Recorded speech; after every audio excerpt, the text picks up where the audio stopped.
Welcome to Weekly Pulse. I'm Lorenzo Reyes. This is typically a quiet time for sports, but then again, nothing is typical about sports right now. USA Today's Bob Nightengale is at spring training, and he explains how the Astros are preparing for blowback after the sign-stealing accusations. Next, we're talking basketball. Not only do we get a one-on-one with GIANNIS ANTETOKOUNMPO, but we're also taking a look at what the rest of the NBA season has in store. Then, we wrap up with the man responsible for the miracle on ice. We chat with hockey star Mike Eruzione about that infamous game. Let's roll.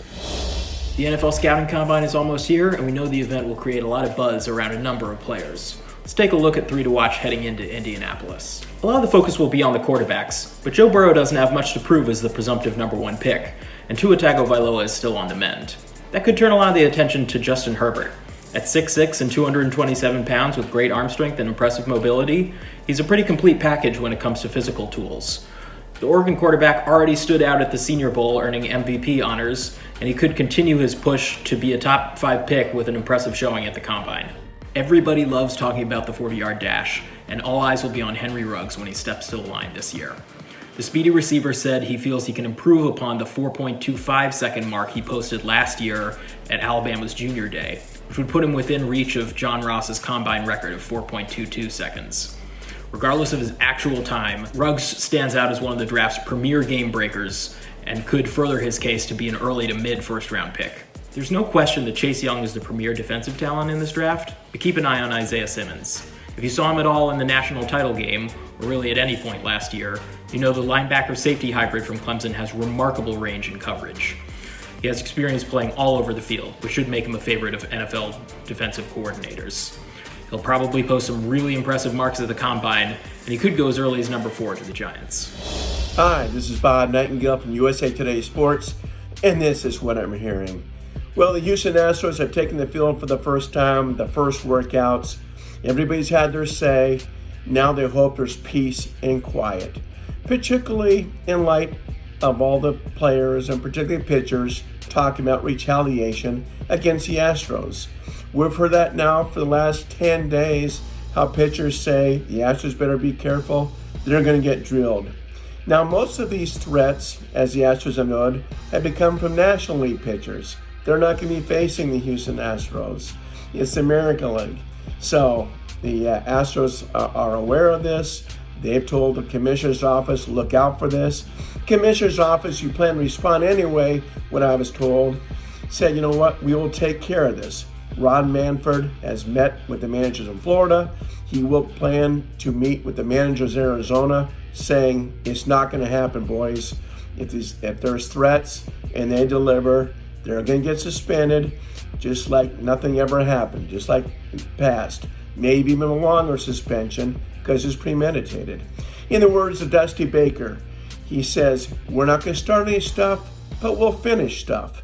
We are not going to tolerate this. The Astro players don't seem too concerned. They believe that's a lot of talk, a lot of bluster, but little action. And if some of their guys are hit, hey, boom, some of the other guys will be hit as well. So the Astros are going to have enough problems with people booing them and taunting them and everything else. But being hit by pitches, retaliation, they really don't see it. And Major League Baseball will do everything in their power to stop it from happening. Selection Sunday is less than a month away now, and college basketball teams are sweating as their NCAA tournament hopes are on the line. Let's take a look at 2 teams that are currently in the projected field. First, let's examine Virginia. The defending national champions were in hot water, but seem to have steered clear to the right side of the bubble thanks to winning 5 of their last 6. The reason the Cavs were in trouble initially was because of a net score in the 50s, and then you just got 3 quadrant 1 wins. Remember, the ACC is down this year, and that doesn't do any favors for a team like UVA fighting to stay off the bubble. So Indiana's gone in the other direction, having lost 5 of the last 6 to become one of the last 4 teams in the projected field. That includes a 24-point loss to Michigan this past weekend. The Hoosiers are in a muddled Big Ten and have 4 quadrant 1 victories with no bad losses. But a net score in the 60s and a so-so non-conference strength of schedule could spell doom for IU if they don't start checking into the W column. Now let's take a look at 2 teams that are currently out. The Richmond Spiders are a mid-major that find themselves as one of the first teams out of the projected field. They're a bubble team with an interesting profile, a net score in the 40s, and a strength of schedule that's pretty decent. But they've only got 2 quadrant 1 victories and a resume-standing quadrant 3 loss. If Richmond can keep winning and upset Dayton on March 3rd, well, they'll be playing themselves on the right side of the bubble in that case. Another bubble team that's been very inconsistent this season and is currently on the outside looking in is Providence. The Friars have some eye candy on their profile with victories over Seton Hall and Marquette in Big East play. But even with a really solid resume that has 5 Quadrant 1 victories and a top 15 strength of schedule, you just cannot erase a Quadrant 4 road loss to Long Beach State. That's the type of resume stains that you just cannot erase. We're here in Chicago for the 2020 All-Star Game, and I want to say congratulations. You just had a baby. What's dad life been like for you so far? Hard. I haven't gotten much sleep lately, but I'm really excited. There's nothing like this. The feeling that you have once the child comes to this world is it's amazing. You can be in commercials, you can win championship, you can be the MVP, but nothing tops that feeling. So me and my family are really happy about it. And you're on pace for another MVP season. Do you ever have that in the back of your mind? What would that mean if you got it again? If I got it again, that'd be amazing. Obviously, but my goal is to win the championship. But I just try to get better every day, and being the MVP, that's going to take care of itself at the end of the day. And let's say you win for Milwaukee. Do you see yourself continuing your legacy there? Man, I can't think that far ahead. I'm just trying to, focus in the moment and get better. But why not? I'm a guy that wants to be, with the team for a while. But as long as we're winning, and we're winning so far, so I don't think anything gonna change. You got one brother with you in Milwaukee, another in LA. Have you ever thought about what it'd be like having everyone together? I think that would be amazing.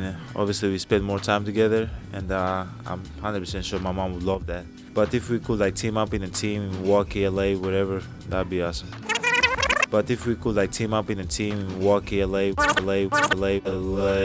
whatever, that'd be awesome. And obviously, you were named a captain for this year's All-Star Game. I mean, there's a lot of international presence with the players that are on there. What do you think that says about international ball? International ball is getting bigger. Obviously, a lot of people that lead the way for us, and we're just trying to follow the same way that guys before me, Drazen Petrovic, Paul Gasol, Manu Ginobili, Tony Parker, Tony Kukoc, that was here in Chicago, played, and we basically watched them, and we wanted to beat them. And hopefully now, a lot of kids can watch me, Luka, Joel, Siakam, not just the international players in the NBA, and try to follow our footsteps. And I know there's 8, 9 American players in the All-Star game this year. Hopefully, moving forward, they can be 12, and then 14, and then 16. We're at the JBL pop-up store in Chicago. You've been with them for a few years now. I heard you were in a commercial. What was that like? That was amazing. I've worked with them for probably 2-3 years, and we had the opportunity to make a commercial last summer, which was global. It was fun just seeing myself, on the big screen, and my family also had fun with it. And the work that they did in we were there for 5-6 hours. The work that they did was unbelievable.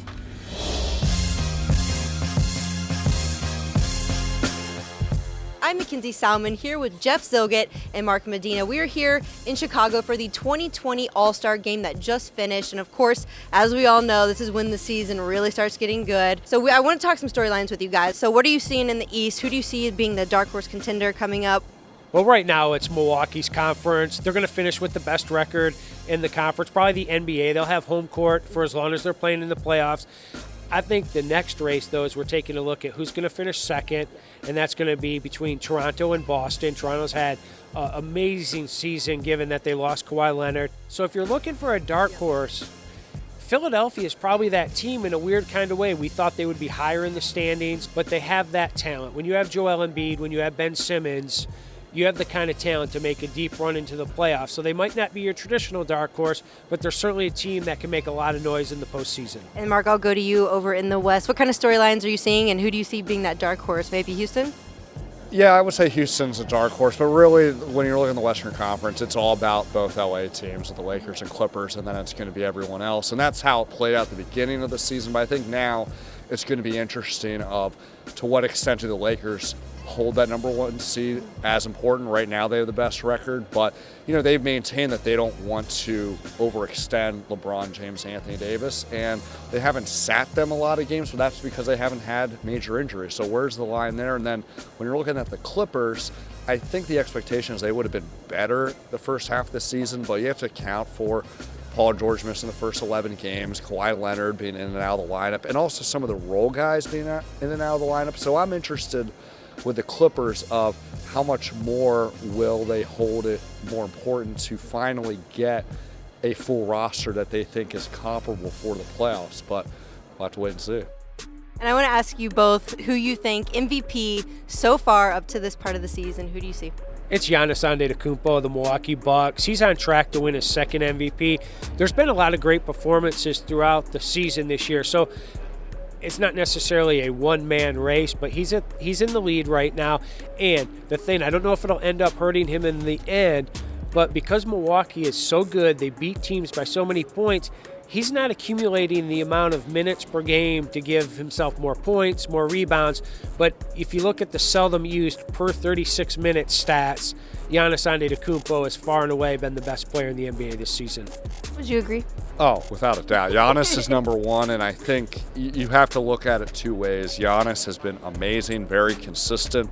But also some of the other candidates, they're going to be penalized with the fact that, hey, they're playing among other MVP candidates. So as much as you'd like to say LeBron James is having a great year, especially compared to last season when he missed a combined 27 games with his groin injury, well, life's a little bit easier because Anthony Davis is on the court with him and vice versa. So, but that's not to undercut what Giannis is doing because he is going above and beyond. And I'm just really fascinated that we saw how amazing he was last year, but the way the playoffs ended for the Bucks and him, where he didn't have his best performance against Toronto, that really, I don't want to say motivated him because he was already motivated, but I think it taught him some more nuances that he can pick up even more, and looks like so far nothing's stopping him.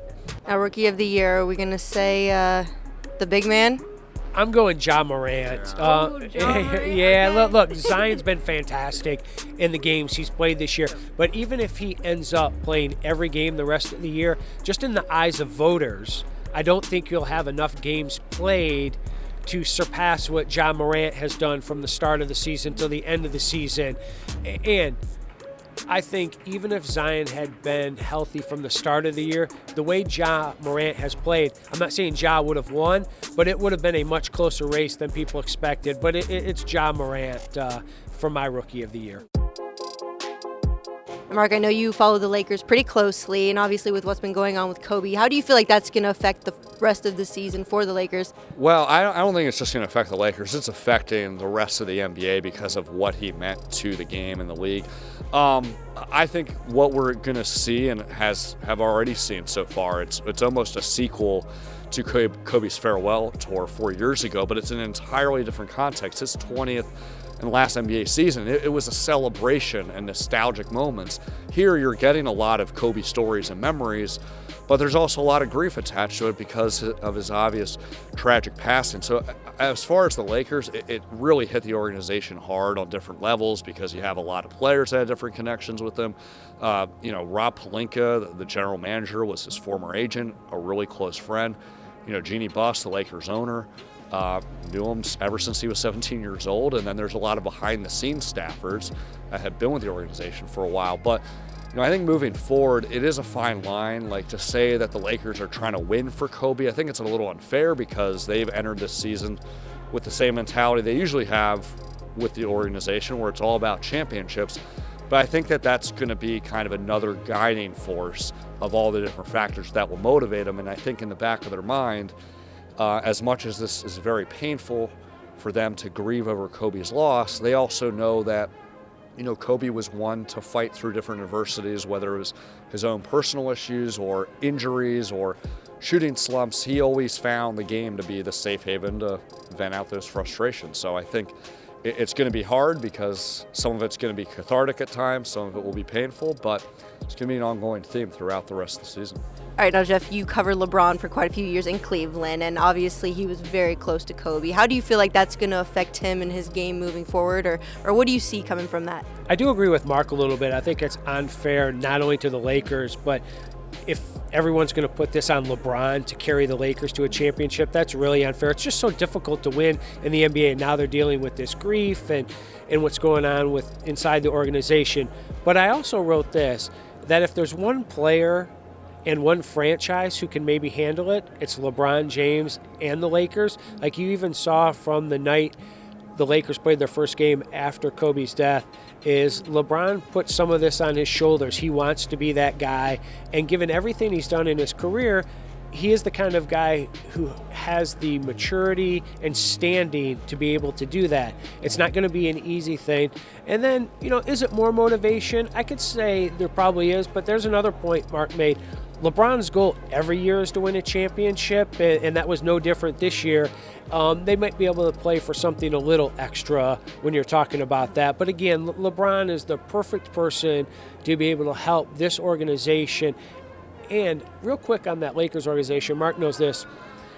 It is one of the last NBA franchises that's really sort of a family business. Now there are, it comes to private equity money, and there are billionaires owning teams and coming into the NBA.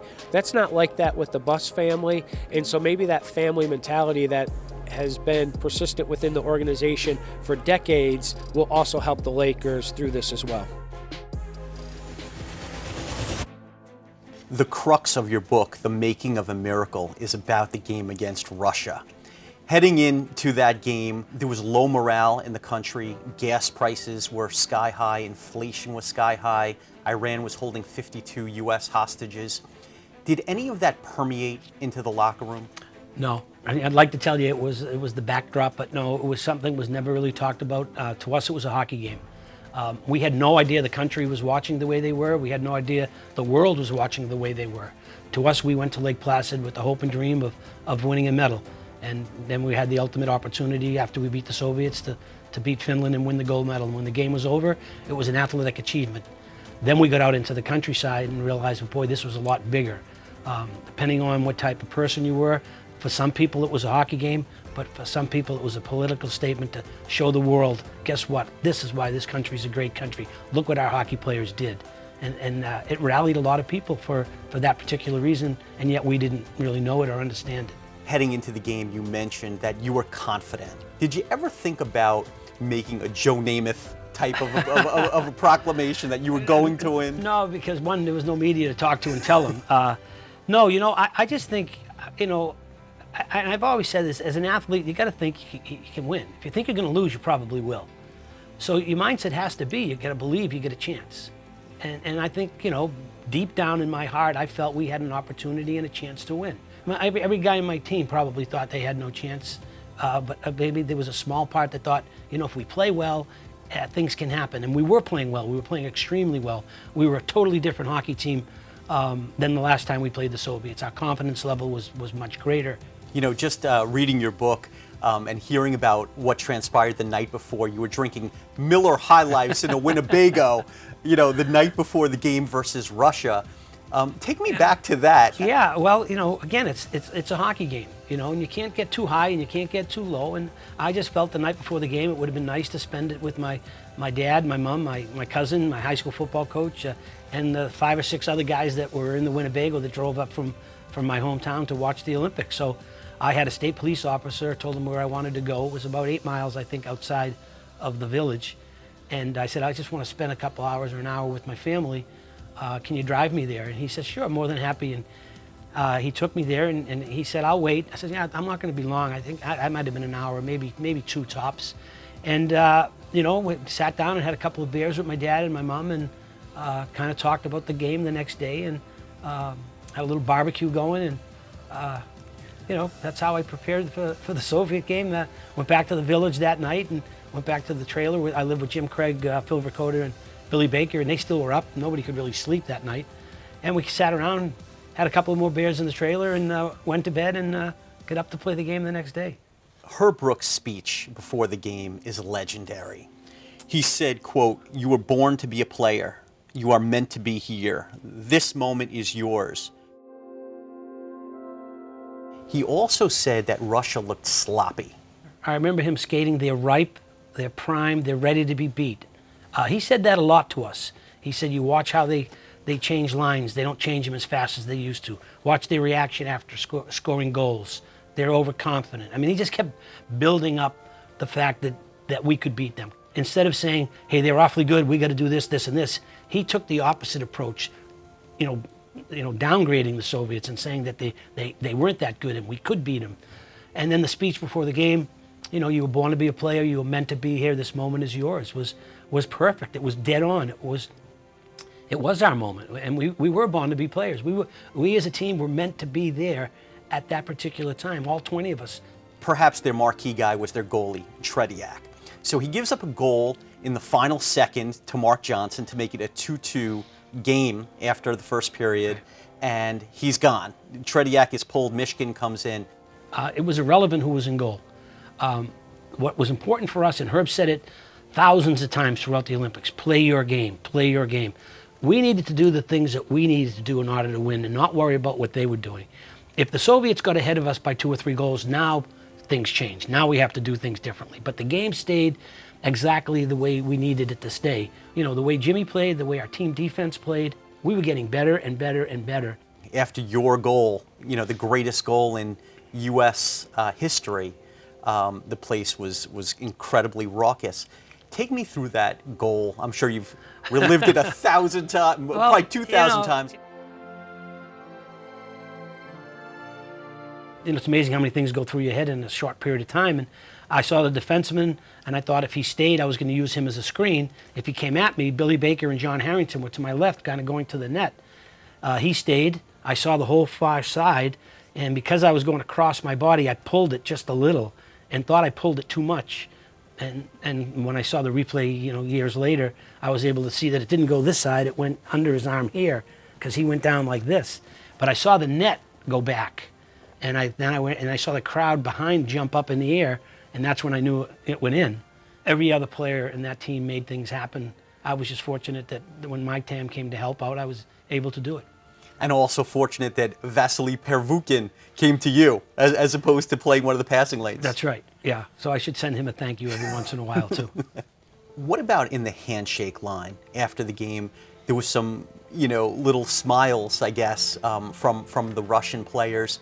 Was it a sense of relief for them that all this pressure is done, the streak is over, now we can go on with our lives? I wondered about, I've never talked to any of the Soviet players to ask them. Some was probably frustration.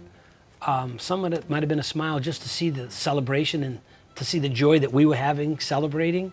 And maybe it was a pissed off smile too, I can't believe we lost this game. But I just remember just going through the line and shaking their hands and, thank you, congratulations, nice game, blah, blah, blah, blah, blah, and then just waiting to get to my teammates. Describe the mood in the tiny Adirondack town of Lake Placid after you guys beat Russia. It was crazy. People singing the Star Spangled Banner, people singing God Bless America, people waving flags. It was crazy, crazy. And there were signs in the village congratulating the hockey team in all different languages. It was pretty incredible. Have you been keeping up with the XFL?